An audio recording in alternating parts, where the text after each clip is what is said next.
So I just want to do a quick video discussing megapixels in camera and when is it that you actually need more, or do you even need more? There's always a lot of hype about, the new cameras coming out. How many megapixels are they going to have? This new Sony camera has got 50 megapixels in it and AI autofocus detection and whatever else it is that they seem to cram into these cameras for marketing purposes. And then everybody's always talking about low light performance, saying that these new ones, it's got great low light performance. But if you know anything about cameras, then you would know that 50 megapixels on a full frame sensor, a bunch of smaller pixels.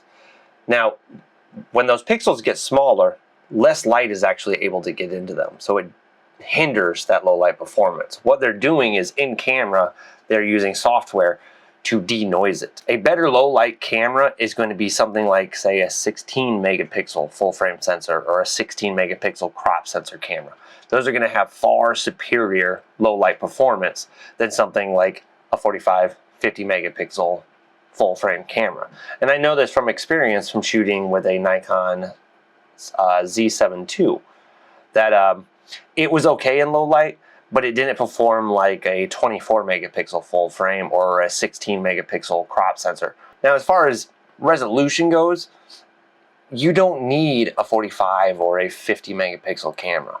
When I was using the Nikon Z7 II, a lot of times I would use that larger megapixel on that sensor to be able to crop into the images because I was doing product photography. So a lot of times I had to be able to kind of crop in and be able to punch into certain areas, and that did help. Now, with that said, shooting with my Fujis, I still have quite a room to be able to crop in, even on a 26 megapixel APS-C sensor. I can't crop in as much as I could on a 45, 50 megapixel one, but just frame the photo right. Make sure you have the correct lenses and you're not going to have that problem. But why is it that we always feel like we have to have more megapixels? Well, that all comes down to marketing from the camera brands and from YouTube influencers. Camera companies have to sell cameras. They don't want us all buying the same old cameras or realizing that we can still use a camera from 10 years ago. It works just fine and is producing fantastic images still to this day. They still need to sell new cameras. And the way that they do that is by hyping it up and making everybody feel like they have to have the 50 megapixel full frame sensor and they have to have this new AI autofocus because our autofocus that we've been using just doesn't work at all. Now, I've been shooting weddings for quite some time, and the autofocus in cameras that were built in in 2015 work just fine. I haven't had a problem with them at all. So I find it hard to even believe that the autofocus could be that much better. Now, I have played with some of the newer cameras, and yeah, the autofocus, even on my Nikon Z30 that I'm recording with right now, it locks onto my eyes, absolutely no problem. Works fantastic. But the amount of money that you're paying for these new cameras that are constantly coming out because you're being influenced by all of these different people on YouTube and you're being influenced by the camera manufacturers' marketing, is just getting out of hand. Everybody definitely has that gear acquisition syndrome where they feel like they absolutely have to have this new camera. And I'm here to tell you that you don't. You don't need 50 megapixels. The majority of photographers out there don't need 50 megapixels.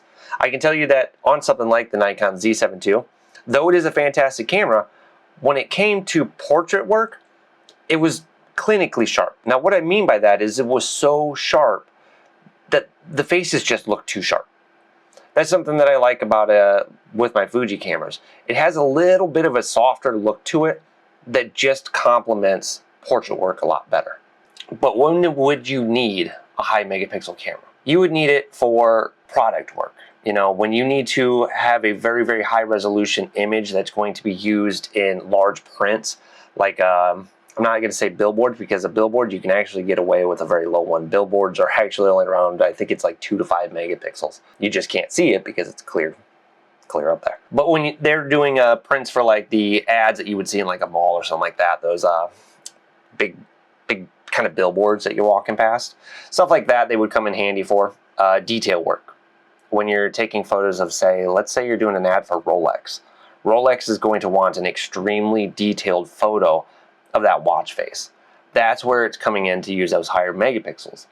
But when you're getting into that point, that's when you want to step into something like a medium format, which is a much larger sensor, at around 100 megapixels. But as I said, the majority of us do not need such high megapixel counts. A 24, 25, 26 megapixel camera all day long is going to be able to produce prints that are suitable for anybody.